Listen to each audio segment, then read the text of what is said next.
Hello and welcome back to Baldy Cats. Now, you might remember that last week I made a video about this guy who's actually a flat earther who goes by the YouTube name of That Guy. Now, since I made that video, this guy, or that guy, has deleted a whole load of his videos and failed to respond to any of the points I made in my flat earth defense kit, which says to me that that is slowly sinking in, and in a few weeks, hopefully, he'll start to see sense. Anyway, this week I'm going to help somebody else, this time a really nice and polite flat earther. So let's get started. Stop, look and listen, or Baldy shorts you'll be missing. Hi everybody, Harry here in Sydney. Yesterday I did a simple couple of experiments trying to establish something that I've been working on the last couple of days. So this is a YouTuber called Harry Bird, and he's been doing some observations to test the idea that on a flat earth the horizon should rise, and on a globe earth the horizon should drop as you gain in elevation. And in order to do that, he's taken two observations of the same tower, one of those observations being 20 foot higher than the other.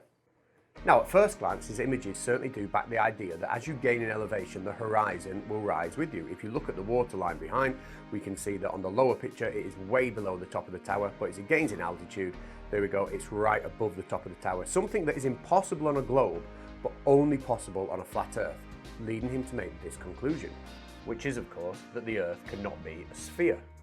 So let's see if we can help Harry out, because on the surface of it, those pictures do seem to back up his assertion, and I can see how, if you already believe in the flat earth or there's a chance of it, that pictures like that might convince you.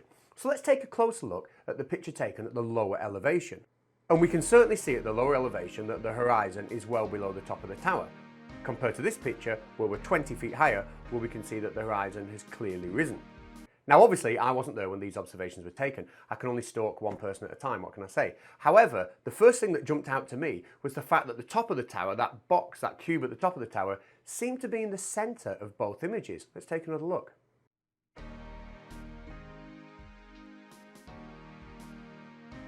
Now that suggests to me that either on the lower picture, the camera was ever so slightly tilted upwards, or on the higher picture, the camera was ever so slightly tilted down, or both. So I took a closer look at the pictures, and I identified these things here that I've labelled with the black arrow, these horizontal frames on the tower. I'm going to call them stepperooners.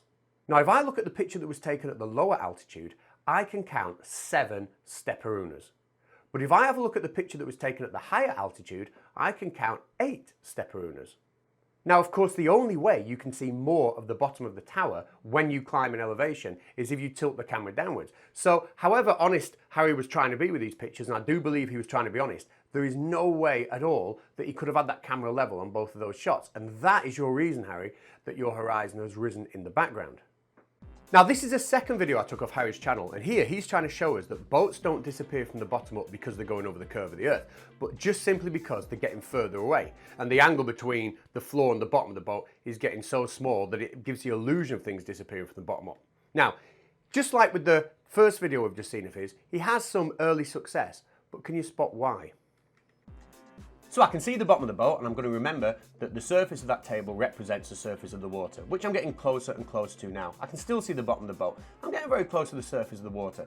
I'm getting even closer. I'm getting a little bit worried. In fact, oh, help me, I'm drowning, help me, I can't swim, I'm under the water.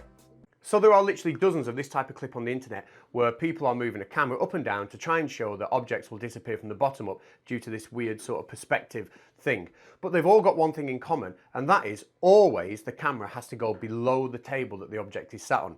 In fact, the only time a flat earther left the camera on the same surface as the object he was looking at was when Ranty Flat Earth himself went down to a 100-metre racetrack, and he proved that things don't disappear from the bottom up just because they get further away.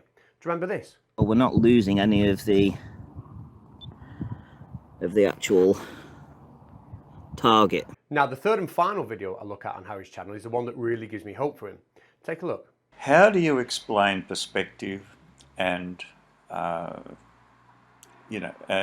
compression to a globe believer when you get evidence like this? So clearly Harry has filmed something which does appear to contradict the beliefs or the predictions made by Flat Earth, but he's been honest enough to put it on his channel and open up the comment section asking for civil discussion. But unsurprisingly, civil discussion is something that a lot of Flat Earthers really aren't capable of, and now this video has comments disabled. So the video begins with Harry filming a boat which is approaching him. Now you can't see all of the boat, some of it is blocked by the curve of the earth, although Harry uses the excuse of perspective, even though perspective for some reason isn't affecting the angular size of the width of the boat. There we go. See how compressed that is? Okay. I think it's about a 1 metre swell out there. But I'm still calling perspective. But then in what was quite an honest move, he showed us what the boat looked like a little while earlier, while it was even further away. And, you can imagine how I felt.